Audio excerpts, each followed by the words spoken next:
There's something that happens every single year during college admission season, and no matter how many times I see it, it still just kind of stinks. I'll be on my phone, just killing time, usually scrolling through Facebook Marketplace. Don't blame me, I love cars, right? I don't even have a car right now. But as I'm clicking through listings, I'll sometimes skim a post in one of those, college parent groups that pop up on my feed. And it'll go something like this. Stats were perfect, 4.0 GPA, 1570 SAT, captain of 2 clubs, rejected from every Ivy. We don't get it. What went wrong? And even though it's just a random post from a stranger, I always pause because I've had that same conversation a few times with real parents and with real students. They reach out to me confused, frustrated, and heartbroken, understandably so, not even mad, just genuinely trying to make sense of how someone who did everything right could still get shut out. And I always wish I had a clear answer, but the truth is I don't, right? Not because I don't care. I mean, obviously I care. It's because I literally just don't know.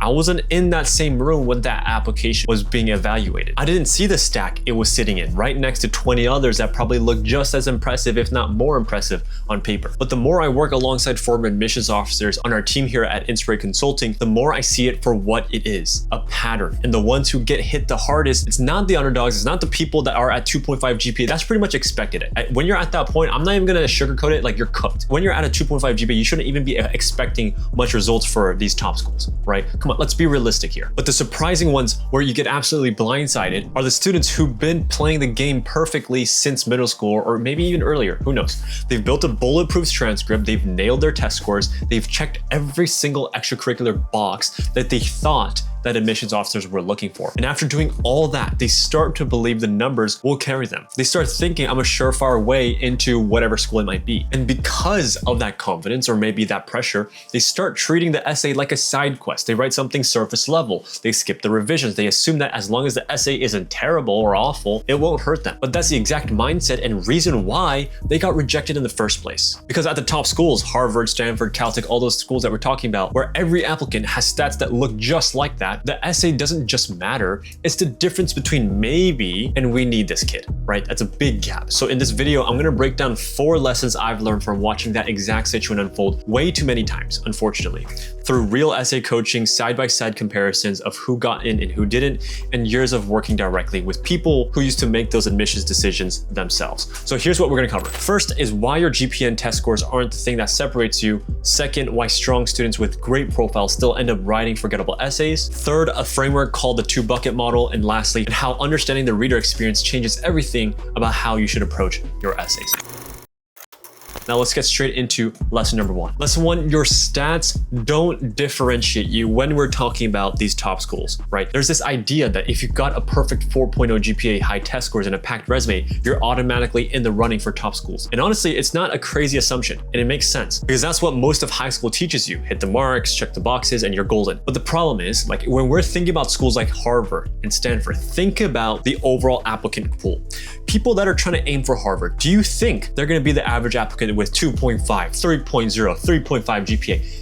No, if they're at that level, they wouldn't even bother applying to a place like Harvard or Stanford, right? So we gotta assume that the applicant pool already is at a level where it isn't just comparable to a place like a UC Irvine or UC Santa Barbara or whatever it might be. So at that point, your stats aren't what make you stand out or get you in. They're what make you eligible. You're not being rewarded for them, you're just being filtered by them. So at that level, great grades and test scores are good, right? They're rare, but they're expected. So when admissions officers are reading through thousands of applications from kids who all look perfect on paper, they're past the stage of asking, oh, who has the better stats? They're now on the stage of asking, who do I remember and who do I want to be in our campus, in our community? And one way I've started explaining college admissions to students is through something we call the 2-bucket framework. And this is lesson number 2. Basically, when an admissions officer looks at your application, they're subconsciously sorting you into 2 buckets. Bucket 1 is competency, things like your GPA, test scores, APs, right?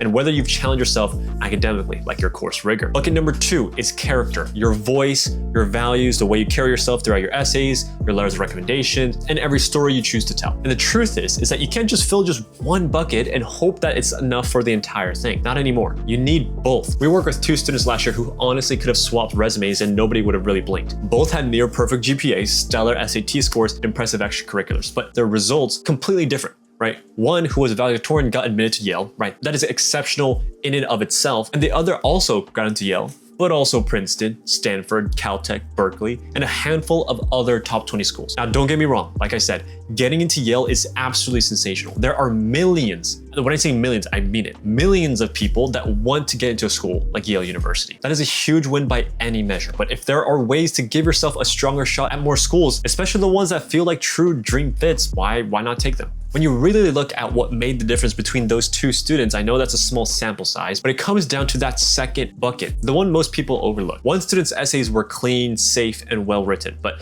you didn't walk away with it with a really strong sense of who they were. The other wrote with voice and perspective. It was technically strong and it was memorable in a way that it fits them. And that's when I realized this framework isn't just a cute little, metaphor that I made. It's how decisions actually happen.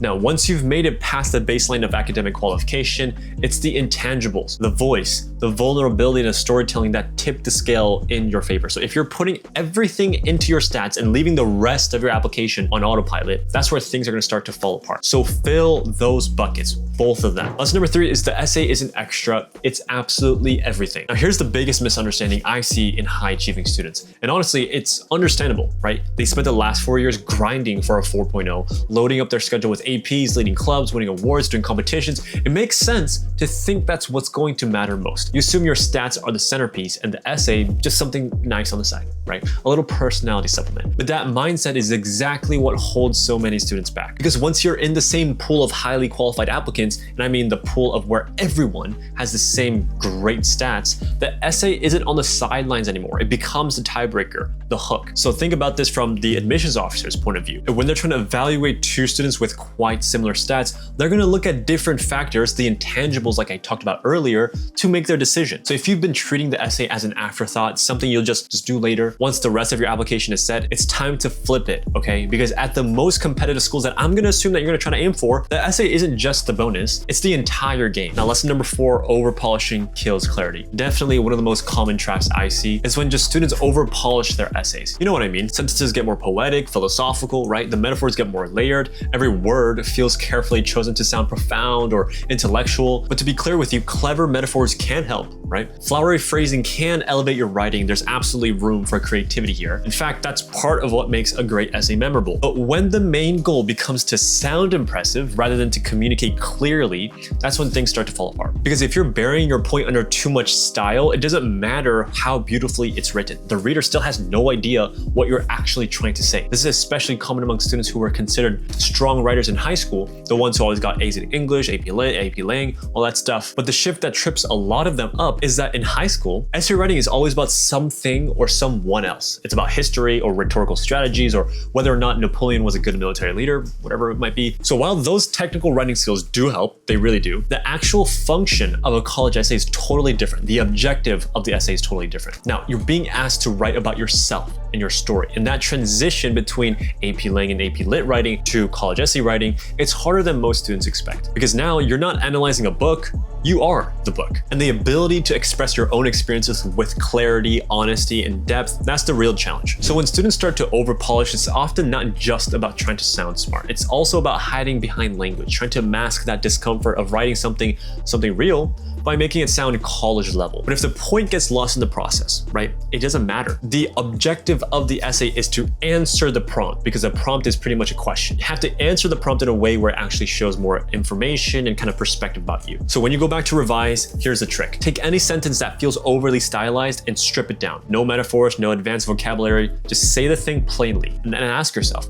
does this still matter? Is this still moving the essay forward? Because a lot of the times you'll realize that once you remove the polish and all the fluff, right, you realize that the sentence didn't even need to be there at all. The strongest college essays aren't strong because they sound like a novelist wrote them. They're strong because they make you feel something clearly, quickly, and with purpose. And that always starts with being willing to cut the fluff. So if you're watching this and thinking, yeah, I don't want to be that 4.0 kid that we're talking about right now who gets blindsided by rejection, that's exactly why our team exists. At Inspirate Consulting, we work with you one-on-one with students to guide every part of the process, from building your application, crafting your activities, writing your essays, not just once, but as many times as it takes to get it right. And yes, course, you work with me as well. So if you like the kind of feedback and perspective I've shared in this video, that's exactly what our students get behind the scenes on Zoom and shared Google Docs and through unlimited essay reviews with our team of editors from Harvard, UC Berkeley, and beyond. So if you're a rising senior and want support that's actually personal, not some pre-made cookie cutter solution, click the first link in the description to book a free discovery call and see if our paid program is a good fit for you. We only take on a limited number of students each year, so if you're serious, don't wait too long. Now, if you haven't already and you want to see the stuff in action, check out my most recent video, Essay Coaching an Ivy League Applicant, right here. It's a real call with one of our students giving live feedback as to what he was writing. So if today's video gave you the why, that one shows you the how. So I'll see you there. All right, good luck, and I'll see you soon. Bye-bye.